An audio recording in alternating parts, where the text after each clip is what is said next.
सांसदों के सस्पेंशन के हंगामे के बीच लोकसभा में एक बेहद ही जरूरी बिल पास हुआ।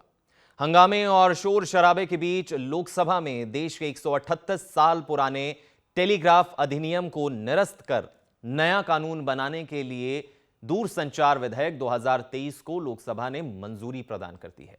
लोकसभा में पास होने के बाद अब इसे राज्यसभा में भेज दिया गया है। यहां पास होने के बाद इसे राष्ट्रपति के पास भेजा जाएगा। अगर वो इस बिल पर हस्ताक्षर कर देते हैं तो देश में टेलीकम्युनिकेशन को लेकर कई बड़े बदलाव हो जाएंगे।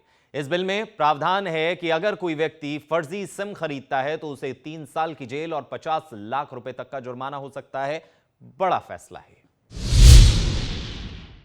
सांसदों के सस्पेंशन के हंगामे के बीच लोकसभा में एक बेहद ही जरूरी बिल पास हुआ। हंगामे और शोर शराबे के बीच लोकसभा में देश के 138 साल पुराने टेलीग्राफ अधिनियम को निरस्त कर नया कानून बनाने के लिए दूरसंचार विधेयक 2023 को लोकसभा ने मंजूरी प्रदान कर दी है।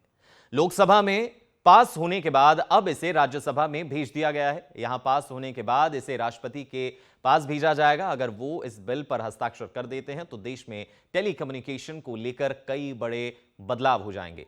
इस बिल में प्रावधान है कि अगर कोई व्यक्ति फर्जी सिम खरीदता है तो उसे 3 साल की जेल और 50 लाख रुपए तक का जुर्माना हो सकता है। बड़ा फैसला है। सांसदों के सस्पेंशन के हंगामे के बीच लोकसभा में एक बेहद ही जरूरी बिल पास हुआ। हंगामे और शोर शराबे के बीच लोकसभा में देश के 138 साल पुराने टेलीग्राफ अधिनियम को निरस्त कर नया कानून बनाने के लिए दूरसंचार विधेयक 2023 को लोकसभा ने मंजूरी प्रदान कर दी है।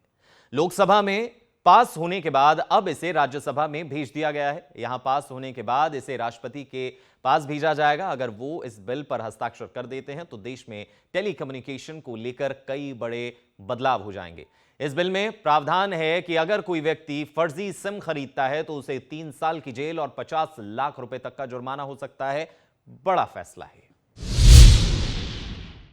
सांसदों के सस्पेंशन के हंगामे के बीच लोकसभा में एक बेहद ही जरूरी बिल पास हुआ। हंगामे और शोर शराबे के बीच लोकसभा में देश के 138 साल पुराने टेलीग्राफ अधिनियम को निरस्त कर नया कानून बनाने के लिए दूरसंचार विधेयक 2023 को लोकसभा ने मंजूरी प्रदान कर दी है।